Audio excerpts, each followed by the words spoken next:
I have been told that this log splitter, the engine will run. This is our log splitter. It's a Yard Machines by MTD. Got it off my father-in-law. And my father, who has split most of the wood here with this machine, told me the engine runs, but there's no hydraulics.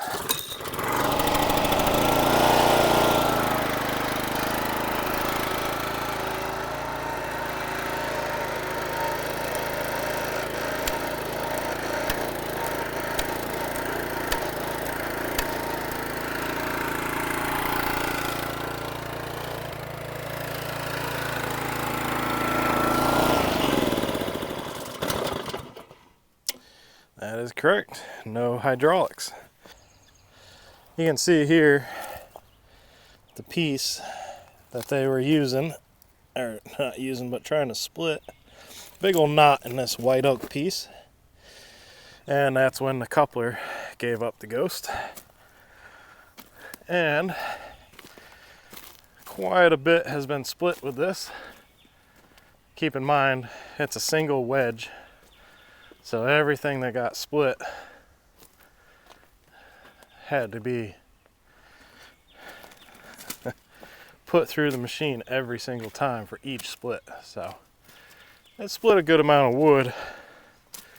I don't know exactly how much of this was done with this log splitter, because last year I had to replace this coupler. So not very happy with this Yard Machines by MTD that the coupler would be breaking. Now this is once a year, but again, it's been used a lot. But I would never expect the coupler to break. It'd be like the automatic transmission or the torque converter on your vehicle breaking once a year. I would find that unacceptable. So what we have to do is split the transmission. I was saying transmission. There's the pump. Either I've spilt a bunch of oil changing the engine oil, or has a slight oil leak out of the pump here. So maybe this splitter is getting towards the end of its life for us. I don't know how much one of these pumps cost, but I'm not sure I want to keep putting money into basic entry-level log splitter. This is something that to me is unacceptable. This should never happen.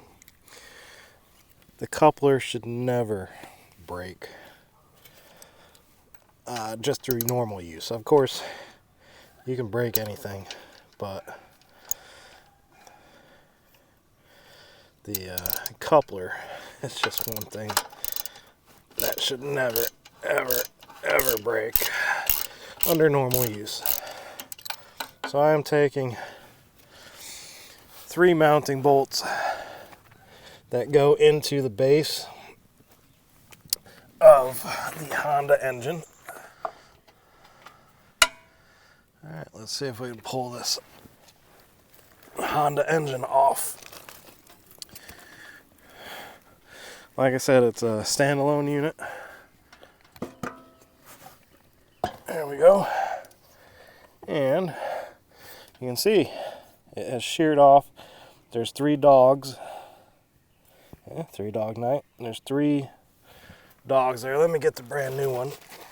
So this, well, there's some sort of composite plastic buffer that mounts in between, so that as it loads and unloads, because this is a single cylinder, so every 2 revolutions of the crankshaft it fires off. So you have power being put into the crankshaft every other revolution. So it's loading and unloading all the time. And last year when I replaced this blue part just flew apart, got tore up, and there are blue plastic pieces all over on the ground. It took about an hour, and I think it was completely gone. So then you're left with that. And you can hear it if you're listening for it. You can hear it while the engine's running. So anytime the engine's running, the pump is turning. I think it's just internally bypassing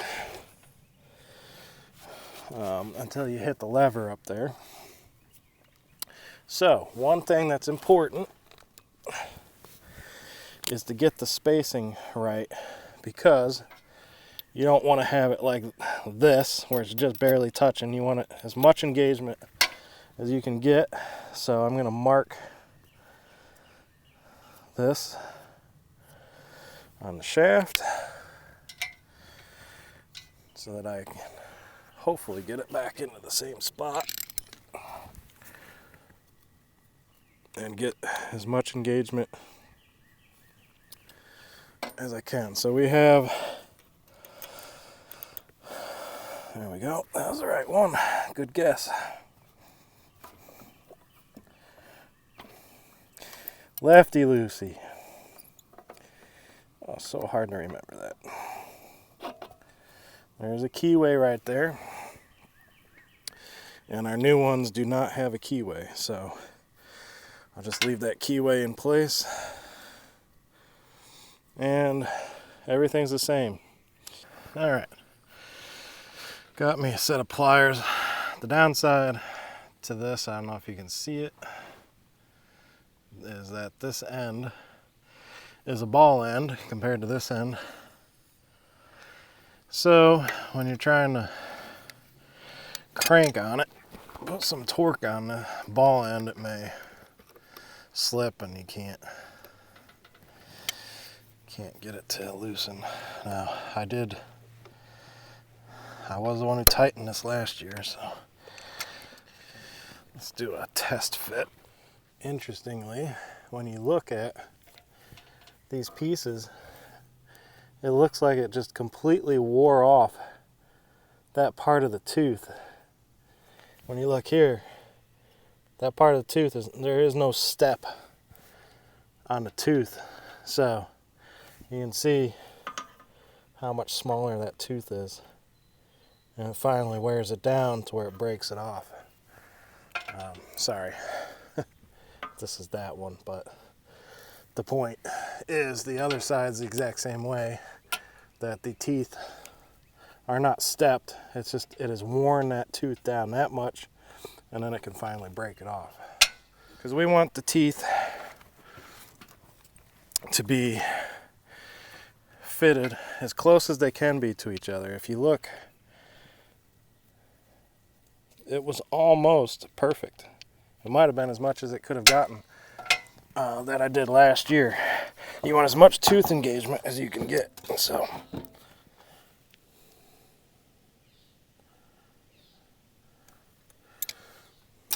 there we go. Now we don't want to forget this piece goes in between. Unfortunately, that piece will probably be completely destroyed after an hour of use.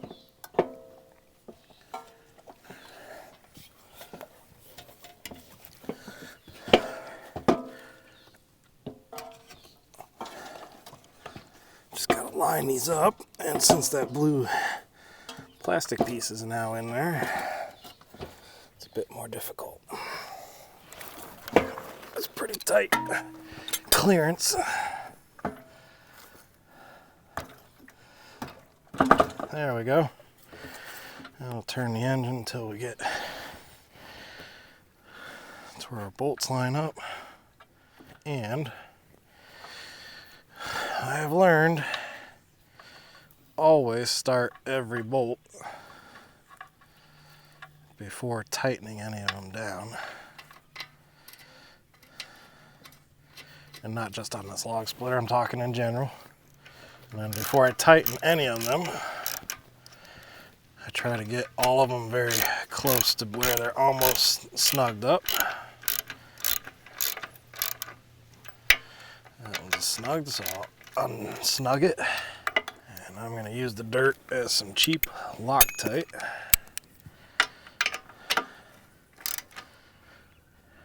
Now, there is a feel for tightening bolts into aluminum.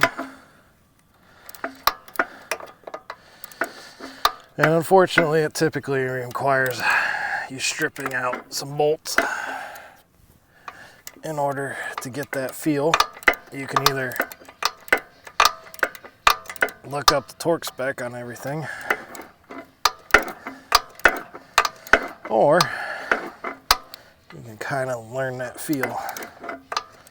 And then if you're tightening into steel, you tighten it till it snugs up, and then you tighten it a little bit more. In aluminum, you basically tighten it till it snugs, and then a fraction more. Barely turn it anymore because it strips out. And unfortunately, that's the type of thing you're just gonna have to learn on your own.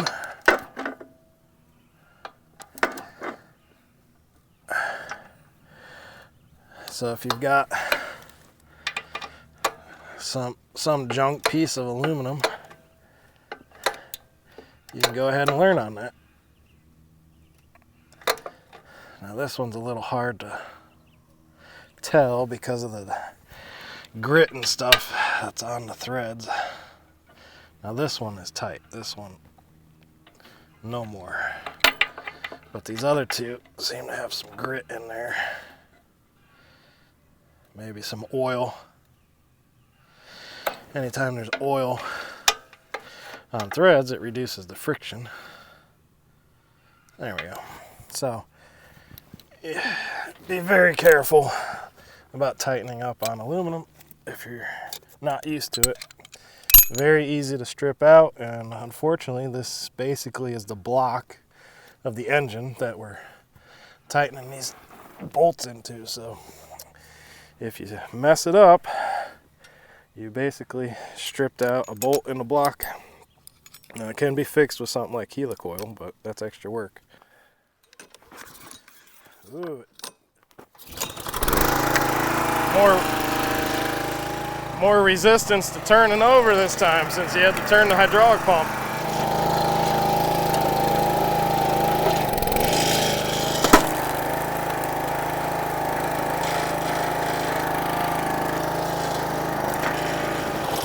There we go.